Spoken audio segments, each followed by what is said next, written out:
Have you been feeling off lately?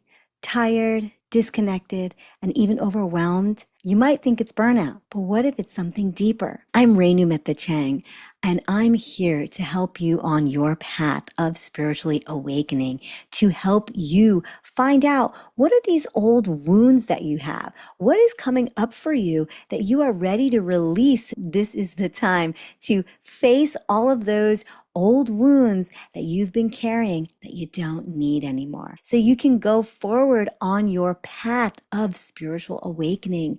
This is the time, I am telling you, and specifically right now until next year, there is a fast forwarding of a lot of the energies. So if you are here to clear things away and be clearer and more in tune to your being and on your spiritual awakening path without all the baggage that you had, this is the time to do it. This is the time to clear. This is the time to heal. And don't forget to like, comment, share, subscribe, and ring the bell. I've had many people ask me questions. Burnout versus spiritual awakening. I made a video last week about burnout versus spiritual awakening. And I'm coming in again to make another video to really clarify this, because actually you can experience both of them at the same time, but it's hard to discern because they both are very similar and they can mask one another. But sometimes burnout can be the portal to a spiritual awakening. Now, what does that mean? Well, in a burnout, like I mentioned in that last video, you're tired in your current life. That life isn't suiting you anymore, who you are, what you are becoming.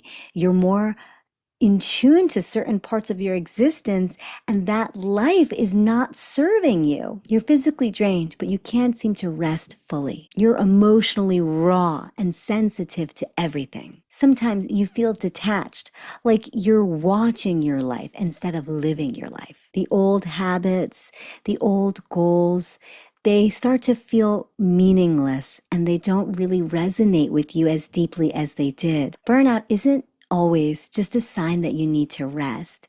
But to look at it deeper, it's showing you that your soul is done with the life that you've been living, that old version of you. When your body and soul are exhausted by the life that no longer fits, when the pressure to keep going just gets unbearable, that's often the moment when your higher self whispers, there's more for you. But first, we have to clear what's not aligned. So that may be where you are, this burnout leading you to a spiritual awakening. Many people start their spiritual awakening path through joy, but that's not always the case.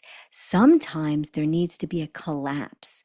Sometimes there needs to be a disruption, a loss, exhaustion, or emptiness. It's a breaking open that is sacred. It's kind of like your nervous system is putting up a white flag. It's your spirit saying, hey, we've outgrown this. We can't keep pushing through something that isn't true anymore. And that's not a failure, so don't beat yourself up about that.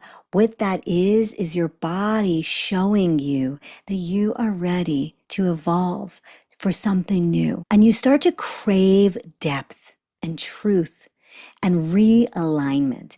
These are all signs to let you know that this is a spiritual awakening and that you are on this new path. So if this all sounds familiar, then it's letting you know that it's not just the burnout. Your soul is reclaiming itself. It's clearing, it's unraveling, it's remembering. So here are some of the signs that you know this is not burnout, but spiritual awakening.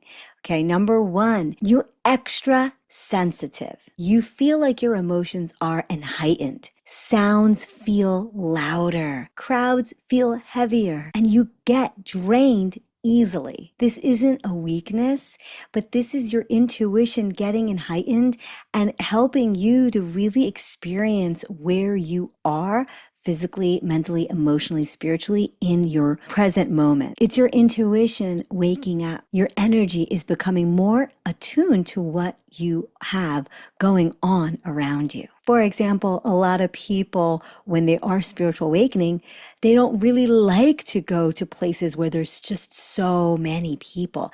It can be exhausting and draining, and even the idea of it could just be overwhelming. Sign number 2, you crave solitude. There comes a time when you are on a spiritual awakening path where you really just don't want to be with a lot of people. You want to be at home alone. Not that you want to avoid people, but your soul is asking for space to process. And this is a common one that some people get a little bit conscientious about because they know they want to be with people and they force themselves to. But sometimes you just need some space to be quiet, to be still, and to not expose yourself to so many other people, just because that can cause more clutter in your being, and your being is asking for more space. And this is a time where you're going to start to integrate all that you've been experiencing and processing. And this alone time starts to become very sacred. And this is also a time when you might start to really journal, or you might look into meditating or doing guided meditations. This is when you will really feel that call to delve in deeper into what you are feeling and what you're thinking and what is going on in your life. Another sign, you're questioning everything. You're questioning, why am I here? What is my purpose? The old goals and old paths that you had made for yourself years ago aren't aligning anymore. They don't resonate with you as much. You don't feel really confident in those ideals that you had. And that's your inner truth, your inner self coming out to help you realize a new path. And one thing to realize is those old goals that you had, that you feel called that you have to continue to work towards, you can try, but you're going to start to get signs from the universe that it's just not going to jive anymore. It's not going to really fit or sit well with you. And sometimes the universe will give you signs to say, hey, this isn't a good idea.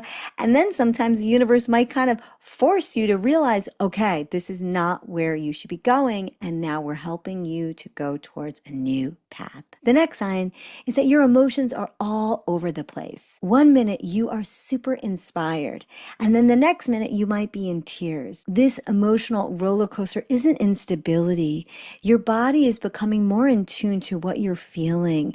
You might be really jovial and really excited, and then the next minute you might be crying, and that's okay. But these are some old wounds that are starting to come up to the surface and just showing you the places and spaces where you might want to put some energy towards and address and start to clear it away. Because when you're on a spiritual awakening path and you have feelings that come up that can be overwhelming, that can cause you to have tears and fears and emotions, we want to make sure that we are aware of what is coming up. So you want to make sure you jot those down, because that is your soul showing you where you are having these wounds and what these wounds might be, that you can address them when you're ready, because they are surfacing for you to heal them. And the fifth sign is that you're seeing signs and synchronicities all around you. Numbers repeating, unexpected messages, dreams that feel real. You're being guided. You're not imagining it. Your spiritual team is making contact. And I'm going to share a quick story with you. When I was first starting my spiritual awakening path, I kept seeing 1111 everywhere, all the time. And I remember thinking, oh my gosh, what is this number? What does this mean? Every time I would look at my phone or my watch, it would say 1111. In my mind at first, just a coincidence, like, oh my gosh, I keep seeing this number. And then as I was on my path, I realized these were signs. The angels were giving me signs of you are starting to wake up. And then the more you pay attention to it, you will get more signs everywhere, all around. I have a video about it if you want more information, but it's really powerful because all these synchronicities, things working out, not all of a sudden you're supposed to do something and then you get a sign about it. This is how you know you're on a spiritual awakening path, because things start to fit into place and things start to really work out in a different way than you would have expected. And it really can be a beautiful, transformative time. And it can also be many other things, but it is a process. These signs might feel really intense, but they're not here to break you. They're here to awaken you. And one of the most important things that I can share with you is to let go of the guilt of slowing down. That's one thing that in society today, we beat ourselves up about: not being productive, not doing as much as we could, working nonstop. That's something to give yourself some grace and kindness about. The truth is, you're slowing down to realign for what's real for you. Healing can look like doing less. Awakening can sound like silence. Your tiredness might be your intuition asking you to finally rest and receive. I'd love to know where you are. Pop in a comment to let me know. I'd love to support you. And if you are on that spiritual awakening path, I have a free gift, the Spiritual Awakening Kit. Check it out. It has tools and techniques to help you on your path, where you can do some meditations that are easy and light, that will help you to really ground and be present and be kinder to yourself, but also to help you feel all these emotions and not become stuck in them. This is a process that many of us are going through right now. So don't feel like you are alone. You have support all around you, and I am here to support you. And I'm sending you a lot of love, peace, harmony, and joy. Bye for now.